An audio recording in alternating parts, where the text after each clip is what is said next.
Здравейте, пътешественици! Време е да се впуснем в една много интригуваща и интересна страна, а именно Португалия. Португалия е разположена предимно на Пиренейския полуостров в Югозападна Европа и е известна като най-западната държава на континента. Тя граничи на север и изток с Испания, а на запад и юг с Атлантическия океан. Освен континенталната част, територията на страната включва два атлантически архипелага – Азорските острови и островите Мадейра. Столицата на Португалия е Лисабон, най-големият град в страната и неин културен, икономически и политически център.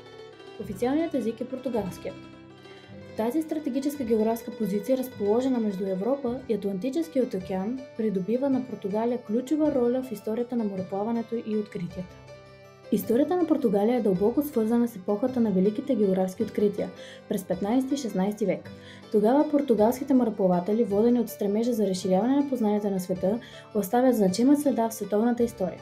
Един от най-известните изследователи е Вашко да Гама, който открива морският път до Индия, поставяйки основите за търговски връзки с Азия. В същия период Португалия изгражда стабилни търговски маршрути към Африка и Бразилия, създавайки глобална мрежа от обмен на стоки и култури. Не по-малко значима е ролята на Ферландо Магелан, мореплавател с португалски происход, който ръководи първата успешна експедиция за околосветско пътплаване. Този подвиг не само доказва кълбовидната форма на Земята, но и бележи началото на нова ера в световната география и наука.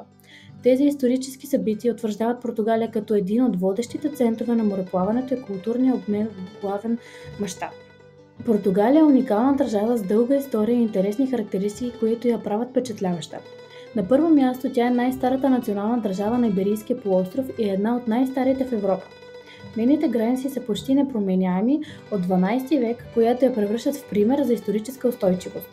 Освен това, Португалия е известна и с климатичните си особености. Тя е една от най-горещите страни в Европа. Благодарение на своето южно разположение и влиянието на Атлантическия океан, страната се радва на топъл климат и множество слънчеви дни през годината. Други интересни факти включват това, че Португалия е родината на световно известният портвайн, както и на традиционната музика фадо, която е включена в списъка на нематериалното културно наследство на ЮНЕСКО. Не на последно място, тук се намира най-западната точка на континентална Европа – Нос Кабо да Рока, който е впечатляваща природна забележителност. Португалия е една от най-популярните туристически дестинации в Европа, привличаща милиони посетители всяка година със своето благоприятно време, красиви плажове, исторически забележителности и уютни градове. Столицата Лисабон е истински магнит за туристите. Особено известен е кварталът Алфама, който очарова със своите тесни улички, традиционна архитектура и романтични гледки към река Тежу. Вторият по големина град, Порто, също впечатлява със своят исторически център, включен в списъка на световното наследство на ЮНЕСКО. Градът е прочут с винарните си и емблематични старинни мостове, като Дон Луиш I. Сред останалите популярни туристически дестинации се нарежда Алгарве. Крайбрежие е известно със своите златисти плажове, скални образования и спокойни курорти. Островите Мадейра и Азорите предлагат уникална природни красоти от драматични вулканични пейзажи до бурни градини и тропическата флора. Съчетанието от култура, природа и гостоприемство прави Португалия незабравимо място за почивка и приключения. Португалия е страна богата на водни ресурси, като основна роля играят реките, които формират част от нейния пейзаж и икономически живот. Най-известна река е Тежу, която преминава през столицата Лисабон, предоставяйки живописни гледки и възможности за развитие на туризма и търговията. Освен Тежу, страната разполага и с други големи реки. Дуеро, тя тече през северната част на страната, минавайки през град Порто, който е световно известен със своето производство на вино. Миньо, естествената граница между Португалия и Испания на север, известна с красивите си зелени пейзажи. Гуадиана е една от най-дългите реки в Иберийския полуостров, която преминава през южната част на страната и разделя Португалия от Испания. Тези реки играят ключова роля както в икономическото развитие на страната, така и в създаването на нейния уникален природен облик. Архитектурата на Португалия е забележителна със своето богатство и разнообразие, съчетавайки стилове от различни исторически периоди – романски, готически, мануелински и бароков.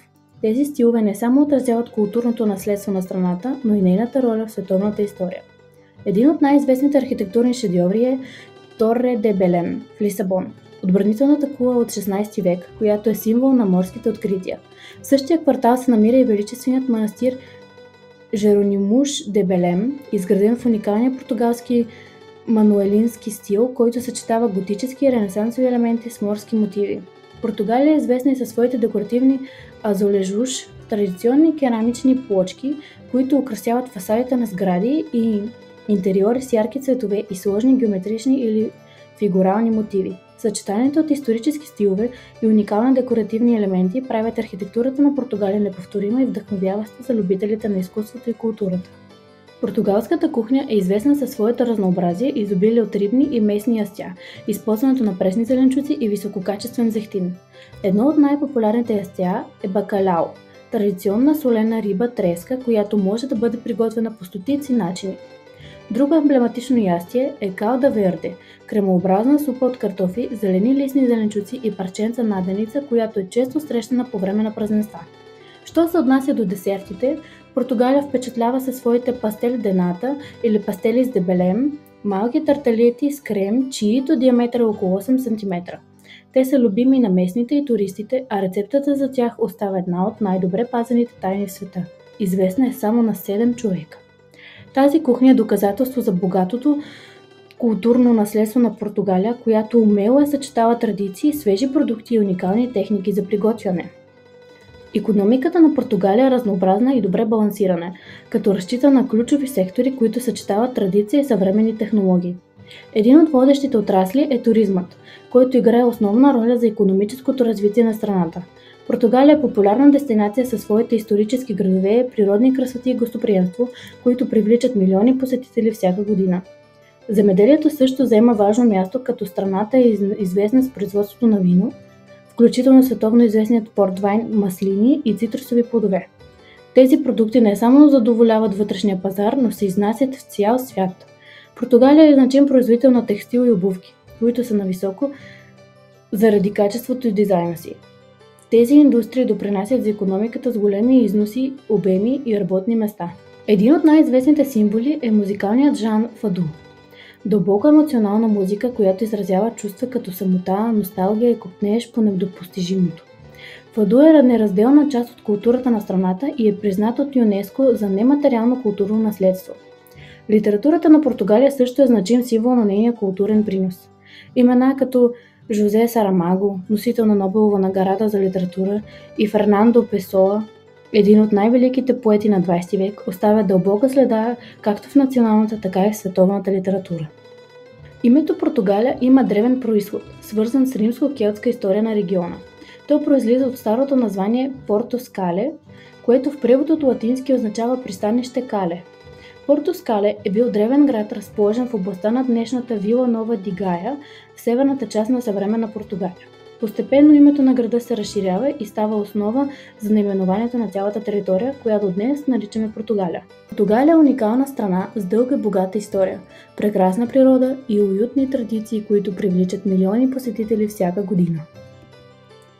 А на вас, скъпи пътешественици, ако това ви е харесало, може да следите каналът ни за следващите лекции или ако се интересувате, може да ни подпишете специално в имейлът или нашият Instagram. Благодарим ви!